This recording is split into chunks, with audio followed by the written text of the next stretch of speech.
अस्सलामुअलैकुम। आज की वीडियो है फूटी कौड़ी किसे कहते हैं। एक मुहावरा है, जेब में फूटी कौड़ी का ना होना। बहुत मशहूर मुहावरा है। तो ये फूटी कौड़ी क्या है, फूटी कौड़ी की पूरी तारीख़ हम लोग जानेंगे। छोटी सी वीडियो में बहुत कुछ हम जानेंगे। तो चलिए हम वीडियो शुरू करते हैं। दुनिया का कदीम तरीन सिक्का यही फूटी कौड़ी है। ये फूटी कौड़ी या फटा हुआ घोंघा है, जिसे कौड़ी घोंघे के नाम पर रखा गया है। इसका इस्तेमाल दुनिया में कोई 5000 साल कबल वादी सिंध की कदीम तहज़ीब में बतौर करेंसी आम था। फूटी का नाम इसे इसलिए दिया गया क्योंकि इसकी एक तरफ फटी हुई होती है, इसलिए कौड़ी का घोंघा फूटी कौड़ी कहलाया। 3 फूटी कौड़ियों के घोंघे एक पूरी कौड़ी के बराबर थे, जो एक छोटा सा समुद्री घोंघा था, लेकिन उन दोनों की कोई आखिरी हैसियत नहीं थी। वह रुपए थी जिसे बाद में रुपया कहा जाने लगा। 1 रुपया 5275 फूटी कौड़ियों के बराबर था।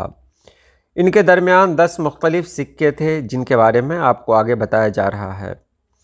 कौड़ी, दमड़ी, पाई, धेला, पैसा, टका, आना, द्वन्नी, चौन्नी, अठन्नी और फिर रुपया बनता था।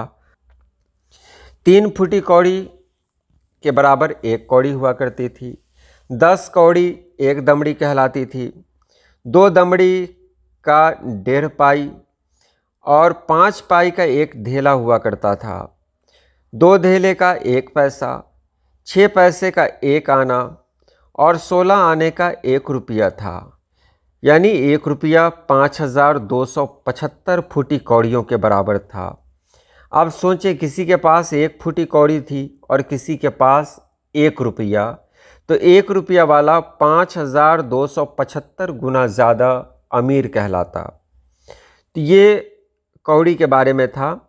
फूटी कौड़ी मुग़ल दौर हुकूमत की एक करेंसी भी थी। जान लें, मुग़ल दौर में भी ये राइज थी, जिसकी कद्र सबसे कम थी।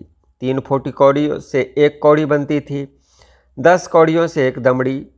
अलावा अज़ीं उर्दू ज़बान के रोज़मर्रा में फूटी कौड़ी को मुहावरतन मोहताजी की अलामत के तौर पर इस्तेमाल किया जाता है।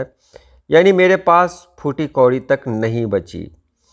तो ये आपने जान लिया फूटी कौड़ी के बारे में कि फूटी कौड़ी बहुत कम रकम को कहते हैं, और आज तो ये चलता भी नहीं है, ये करेंसी है ही नहीं। तो किसी ज़माने में ये करेंसी थी, तो उस दौर की बात की गई है। तो 3 फूटी कौड़ी के बराबर 1 कौड़ी हुआ करती थी। उम्मीद है आपने समझ लिया होगा। तो आज के लिए इतना ही। अल्लाह पाक आप सभी लोगों को खुश रखे, आबाद रखे। अल्लाह हाफिज़।